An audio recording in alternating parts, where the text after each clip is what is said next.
យគឺมันគ្រប់ច្បាប់អន្តរជាតិទេបាទដោយតែបងប្អូនបានដឹងប្រទេសមួយនេះគឺมันបានគ្រប់ច្បាប់អន្តរជាតិទេមកទល់ពេលនេះគឺប្រទេសថៃបានបង្កសង្គ្រាមមកលើប្រទេសកម្ពុជាយើងអស់រយៈពេល2សប្តាហ៍ហើយបាទដូច្នេះហើយគឺគេបានបំផ្លិចបំផ្លាញហេដ្ឋារចនាសម្ព័ន្ធនៅក្នុងប្រទេសយើងជាច្រើនក៏ដូចជាផ្លូវថ្នល់សាលារៀនផ្ទះបងប្អូនជាពលរដ្ឋបាទអ្វីដែលពិសេសគឺប្រាសាទព្រះវិហារដែលជាបេតិកភណ្ឌពិភពលោកបាទត្រូវបានយន្តហោះ F16 របស់គេទម្លាក់គ្រាប់មកលើប្រាសាទរបស់យើងដែលដូនតារបស់យើងបុព្វបុរសរបស់យើងខំបន្សល់ទុកស្នាដៃដ៏ល្អផូរផង់បាទតែមិនអាចកាត់ថ្លៃបានត្រូវបានប្រទេសមួយនេះបំផ្លិចបំផ្លាញខូចជាទម្ងន់បាទអញ្ចឹងគឺពិតជាសោកស្ដាយមែនទែនហើយក្នុងនាមយើងជាកូនខ្មែរក៏ដូចជាខ្ញុំជាកូនខ្មែរមួយរូបពិតជាសោកស្ដាយដែលឃើញទស្សនវិជ្ជាបែបនេះបាទអញ្ចឹងបានន័យថាប្រទេសនេះគឺมันគ្រប់ច្បាប់អន្តរជាតិទេគឺកើនថែមទៀតបាទហើយក្នុងថ្ងៃនេះផងដែរគឺខ្ញុំមកជម្រាបបងប្អូនតាក់ទងទៅនឹងប្រយោគភាសាអង់គ្លេសមួយចំនួនតាក់ទងទៅនឹងសង្គ្រាមរវាងប្រទេសកម្ពុជាជាមួយនឹងប្រទេសសៀមនេះបាទតោះឥឡូវយើងទៅសិក្សាទាំងអស់គ្នាអញ្ចឹងថៃគឺมันគ្រប់ច្បាប់អន្តរជាតិទេបាទ Thailand doesn't respect the international laws Thailand doesn't respect the international laws បាទដែលយើងបានដឹងស្រាប់គឺបច្ចុប្បន្ននេះថៃគឺមិនគ្រប់ច្បាប់អន្តរជាតិទេបាទយើងប្រយុទ្ធដើម្បីការពារទឹកដីរបស់ពួកយើងបាទ We fight to protect our land We fight to protect our land បាទដូច្នេះយើងត្រូវប្រយុទ្ធដើម្បីការពារទឹកដីរបស់ពួកយើងជាពិសេសបងកងទ័ពជួរមុខគាត់ឈរដើម្បីរារាំងជនឈ្លានពានដើម្បីកុំឲ្យចូលមកទឹកដីរបស់យើងត្រូវក្រោកឈរទាំងអស់គ្នាដើម្បីការពារប្រទេសរបស់យើងបាទ We must stand together to defend our country We must stand together to defend our country We must stand together to defend our country បាទដូច្នេះក្នុងនាមជាពលរដ្ឋខ្មែរទាំងអស់យើងត្រូវក្រោកឈរទាំងអស់គ្នាដើម្បីការពារប្រទេសរបស់យើងបាទបងវរៈកងទ័ពគឺជាជួរមុខរីឯបងប្អូនជាពលរដ្ឋស្លូតត្រង់គឺជាកងទ័ពជួរក្រោយដើម្បីផ្ដល់ជាកម្លាំងចិត្តបាទក្នុងនាមជាពលរដ្ឋខ្មែរឈាមចូលតែមួយគឺយើងត្រូវចេះរួបរวมសាមគ្គីគ្នាបាទគាត់ប្រយុទ្ធយើងផ្ដល់កម្លាំងចិត្តបាទបរិច្ចាគឬមួយក៏រៃអង្គាសមូលនិធិដើម្បីផ្ដល់តម្រូវការជូនពួកគាត់បាទ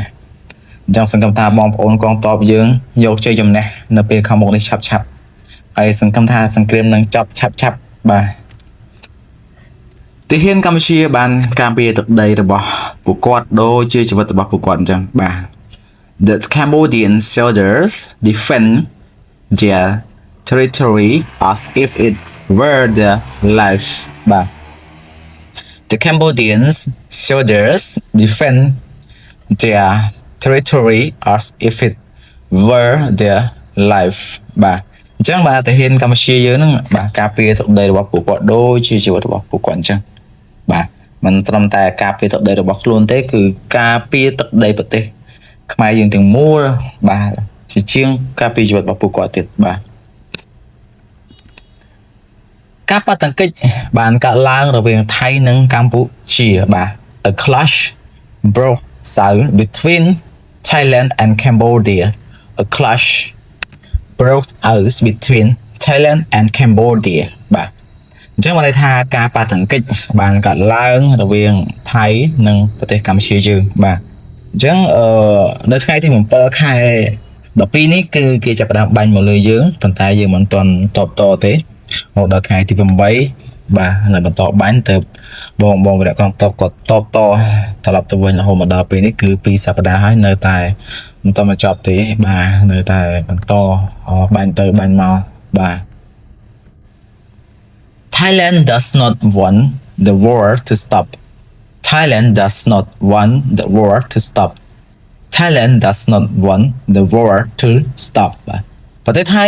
គឺមិនចង់ឲ្យសង្គ្រាមមិនចប់ទេបាទគឺឈប់ទេនៅតែបន្តអញ្ចឹងបាទដល់ពេលណាគេប្រឈប់ទេណាបាទអញ្ចឹងរងចាំដំណោះស្រាយមួយដ៏ល្អនៅពេលខាងមុខបាទ ប្រទេសទាំងពីរបានបញ្ជូនទ័ពបន្ថែមទៀតទៅតាមតំបន់ព្រំដែន Both countries sent more soldiers to the border area. Both countries sent more soldiers to the border area បាទប្រថាប្រទេសថៃនិងប្រទេសកម្ពុជាយើងបានបញ្ជូនទ័ពបន្ថែមទៀតទៅតាមតំបន់ព្រំដែនបាទខ្ញុំគិតថាស្ថានភាពគឺតានតឹងជាមួយគ្នាទៅការបញ្ជូនទ័ពបានកើតឡើងបាទនេះគឺជាឧទាហរណ៍បងប្អូនណាតកតងទៅនឹងប្រយោគយើងបាទ Many people hope the conflict will end soon បាទ Many people hope the conflict will end soon Many people hope the conflict will end soon មនុស្សជាច្រើនសង្ឃឹមថាចំនួននឹងបញ្ចប់ឆាប់បាទ Cambodia need peace Cambodia need peace ប្រទេសកម្ពុជាត្រូវការសន្តិភាពបាទអញ្ចឹងមិនថាប្រទេសកម្ពុជាបងប្អូនប្រទេសណាក៏ប្រទេសណាក៏ត្រូវការសន្តិភាពពិសេសបងប្អូនជាប្រវត្តិក៏ត្រូវការសន្តិភាពអត់ចង់បានសង្គ្រាមទេកាលណាសង្គ្រាមគឺបំផ្លិចបំផ្លាញគ្រប់បែបយ៉ាងបាទអាយុជីវិតហេដ្ឋារចនាសម្ព័ន្ធផ្លូវថ្នល់គឺបំផ្លាញគ្រប់បែបយ៉ាងបើសិនជាមានសង្គ្រាមបាទដូចបងប្អូនឃើញស្រាប់ហើយនៅក្នុងប្រទេសយើងនៅពេលមានសង្គ្រាមមករយៈពេលមុននឹងឥឡូវនេះបាទគឺត្រូវបានបំផ្លិចបំផ្លាញជាច្រើនបាទដែលមិនអាចពិពណ៌នាបានអូខេអរគុណច្រើនបងប្អូនសម្រាប់ការចូលតាមដានទស្សនាវីដេអូរបស់ខ្ញុំតាំងពីដើមរហូតដល់ចប់បើសិនបើមានកំហុសខុសឆ្គងលើសលប់ត្រង់ណាសូមការអធិស្ឋានជួបគ្នានៅវីដេអូក្រោយៗទៀត